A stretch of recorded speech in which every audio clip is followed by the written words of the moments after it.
about partner and follow the latest prophet. For example,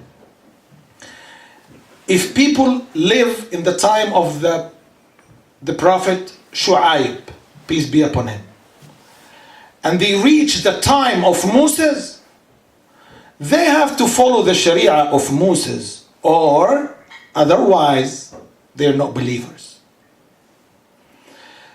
People who are followers of Moses, peace be upon him, if they reach the time of Jesus Christ, they have to follow his Sharia, otherwise they disbelieve in both Musa and Isa. By the end of sending messengers and prophets, the Prophet ﷺ was the stamp, Khatam al-Nabiyyin, the last one. You have only two choices, either to follow him or you are a disbeliever. People, especially in the West here, they don't like to hear this. And you're gonna find it very rarely for people to mention this. But there is few. They are still screaming by this and explaining this. I'm not saying that be harsh and rude with the others. No, I'm saying that smile like the Prophet. He had the best smile. Be nice. Show the best manners, the nice characters. But the truth is one truth. Just one. So, enter faith by the way of the good debate in order to call them to the oneness of the Almighty Allah. That's good. But interfaith, like the interfaith centers and the way that Muslims, they don't know their own Islam. People who share and active so much with the interfaith centers, if you go to the Muslims in their houses, you're gonna find the house by mortgage, the wife no hijab, daughter no hijab, saving account in the bank, might be no salah on time, might be smoking if not drinking. But in the weekend, he's very active in the interfaith center. Give me a break. He doesn't know his own deen. What interfaith you're talking about? Just learn your deen and leave that activity for its people. Yes. Yes. What advice do you have for those Muslims who feel that that the Muslim rulers are not doing their jobs, and that the scholars, they scoff at the scholars because they feel that for the Muslims who be oppressed, that they should be sending a word to help them, or sending some type of brothers, or I know where you're coming from. The question about that some group of our youth, they have the priority when they have people reverting to Islam, new Muslims. First thing, talking about the rulers. The rulers are kuffar and they're not doing their duty, and there is oppression taking place against Muslims and this and that. I'm saying, yes, the Muslim rulers are not doing their duty. I agree. And the scholars and people of knowledge, they must advise them if they have the access to do so.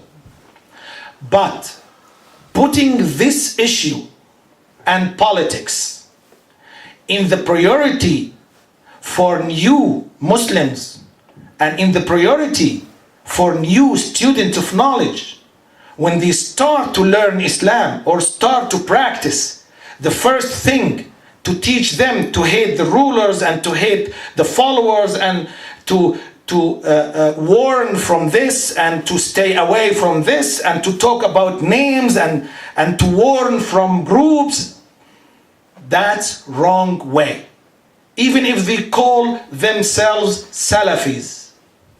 This is just claim.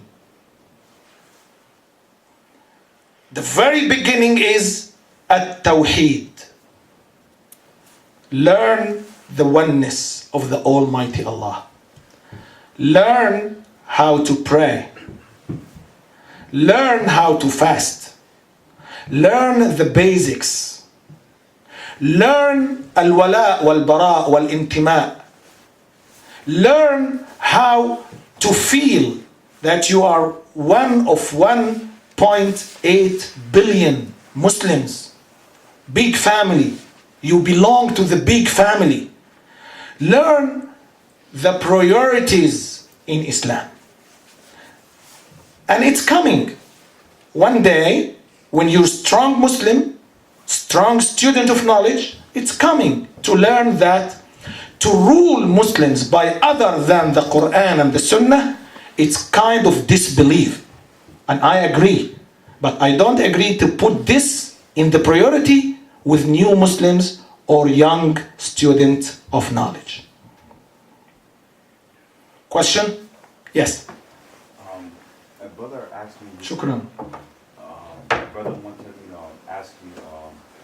We have a youth organization, and there's a book that we have called Kitab al-Tawheed, and he's trying to, every week go over the book and teach the youth brother to this book.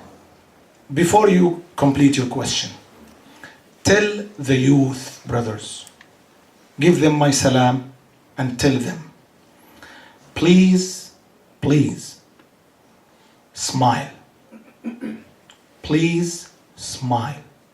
Please look nice. Please have good manners and hospitality with the others. Because most likely, those group who start to learn the truth and they find out the gap between their past and the truth, usually you find them crabby, very crabby. Being very crabby with the others will deliver the bad picture. So be nice, smile, choose the good expressions, have hospitality. That's my advice for the youth. Now I can listen to your question, but please be the delivery person for this advice to them. Promise? Jazakallah. Tfadl. Yeah, so he said he wanted to read through the Kitab al-Tawheed to teach the youth brother. But he feel that he haven't studied under any scholars, so he's a little bit doubtful about whether he should be the one that should be reading this book to the youth. Okay. So he wanted to ask. Okay. The question about Kitab al-Tawheed for the youth. I'm saying Kitab al-Tawheed for the youth is very good book if we find good interpret for Kitab al-Tawheed. So if there is some person have more experience and he learned this from the scholars or good students of knowledge, strong students of knowledge, and he will interpret this for you, no problem. But to read directly from the book and to leave the understanding for your own mind, it's risky, very risky, especially in the kufr and the iman issue and the jihad issue too. And that's why the groups of